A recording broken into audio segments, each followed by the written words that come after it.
Los protagonistas de la noticia en Notimundo al Día. 6 de la mañana, 44 minutos. A esta hora saludamos con Giovanni Atariguana, director de Unidad Popular. Vamos a dialogar sobre el paro nacional que soporta nuestro país. Bienvenido, Giovanni.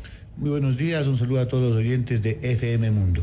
Señora Atariguana, cuéntenos qué se tiene planeado el día de hoy. Las personas que nos escuchan necesitan saber si hoy se vivirán las mismas situaciones, el mismo caos que ocurrió el día de ayer. A ver, yo creo que el primer asunto es ubicar que la inmensa mayoría de la población está en contra del paquetazo económico. Aquí no solamente es un tema de los transportistas, el hecho de que se hayan subido los combustibles, gasolina, diésel, afecta indudablemente a la mayoría de los ecuatorianos, porque suben los combustibles, sube todo. Los pasajes, los fletes y por tanto la alimentación. En un país donde 5 millones de compatriotas sobreviven con menos del salario básico al mes, están subempleados o desempleados, estamos hablando de una medida restrictiva de la economía. Por eso es que el día de ayer no solamente se movilizaron los transportistas, sino que el Ecuador, Quito, Cuenca, La Tacunga, la Sierra y la Amazonía, sectores también en Puerto Viejo, se movilizaron estudiantes, se movilizaron campesinos para decir al gobierno que no estamos de acuerdo con el paquetazo. Por supuesto, eso implica, como ha dicho el colectivo unitario, donde está el FUD, la CONAIE, el Frente Popular, una movilización progresiva y sostenida a lo que podría ser luego una huelga general. Es decir, no estamos de acuerdo con, claro, las medidas hoy son aplaudidas por el Fondo Monetario Internacional, por los grandes empresarios, pero significan sin duda un golpe a la economía de los ecuatorianos. Se ha anunciado por parte del presidente de la Confederación Ecuatoriana de Organizaciones Clasistas Unitarias del Ecuador, y lo hizo ayer en Notimundo Estelar, el señor Mesías Tatamuez, un mes de resistencia. ¿Qué significa esto? ¿Qué debe esperar el país?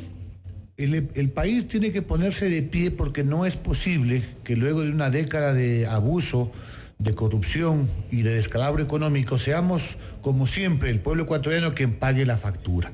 Se habla, el día de ayer le escuchaba al presidente de la República que decía que el subsidio de los combustibles es algo perverso y algo que distorsionaba la economía. Nosotros le diríamos al presidente por qué no tuvo la valentía de cobrarle a los grandes empresarios cerca de 2.000 millones de dólares de impuestos que no pagan. Es más, le perdonó 1.000 millones de dólares.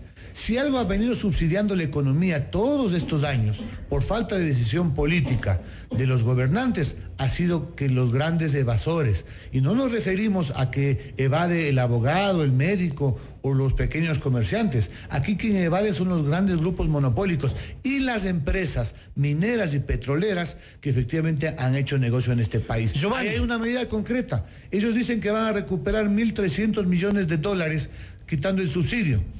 Pues bien, ¿por qué no cobran los 2.000 millones de dólares que según el Servicio de Rentas Internas estos grandes empresarios no pagan, sin afectar, reitero, la economía de los más pobres? Y hay que recordar que se invirtió, entre comillas, 1.500 millones en un terreno que el día de hoy no sirve para nada. Estamos hablando de la refinería.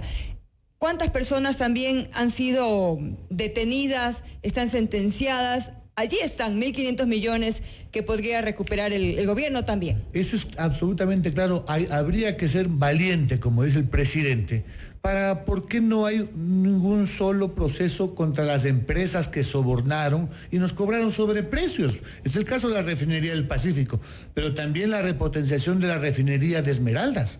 Están todas las obras de Odebrecht, 800 millones de dólares en sobreprecios. Está bien que se demoren ubicando donde los correístas tienen las coimas escondidas, pero las empresas Odebrecht, las empresas como SK de la refinería de Esmeraldas, ahí están. ¿Dónde está Sinohidro, por ejemplo, a la hora de dar cuentas al Estado ecuatoriano? Pero ahora, vamos por la otra postura. Alternativas existen. Vamos por la otra postura. Las personas que dicen que un subsidio para quienes realmente no lo necesitan y tienen los recursos para poder pagar.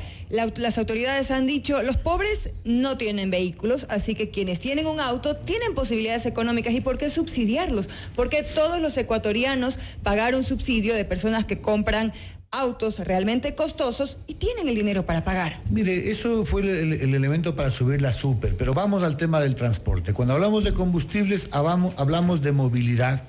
Los trabajadores tienen que, no es un tema de oferta y demanda, alguien decía es que cogen el taxi, no. Los trabajadores que tienen que ver 1, 2 o 3 buses tienen que hacerlo, si no, no salen a trabajar. Entonces, si una economía donde un obrero gana menos del salario básico y le suben la tarifa eventualmente de pasaje a 40 o 50 centavos de dólar, efectivamente eso golpea la economía del pueblo ecuatoriano. Entonces, Giovanni, ese subsidio sí de alguna manera llega a los pobres. Se podría haber focalizado, pero aquí vamos contra el diésel. Todos los insumos en el tema agrícola tienen que ver con el funcionamiento de diésel y eso encarece los productos. Lamentablemente tenemos que cerrar esta entrevista. Queremos agradecer a Giovanni Atariguana, director de Unidad Popular, por habernos atendido. Termino con esto. Hoy continúa el paro, ¿sí o no? El paro de los transportistas hay que preguntarles a ellos. La movilización popular va a continuar y la próxima semana, porque está pendiente no solamente el decreto que sube los combustibles, sino la reforma antiobrera que pretende flexibilizar las relaciones laborales. Con esto nos quedamos. Muchísimas gracias por habernos acompañado.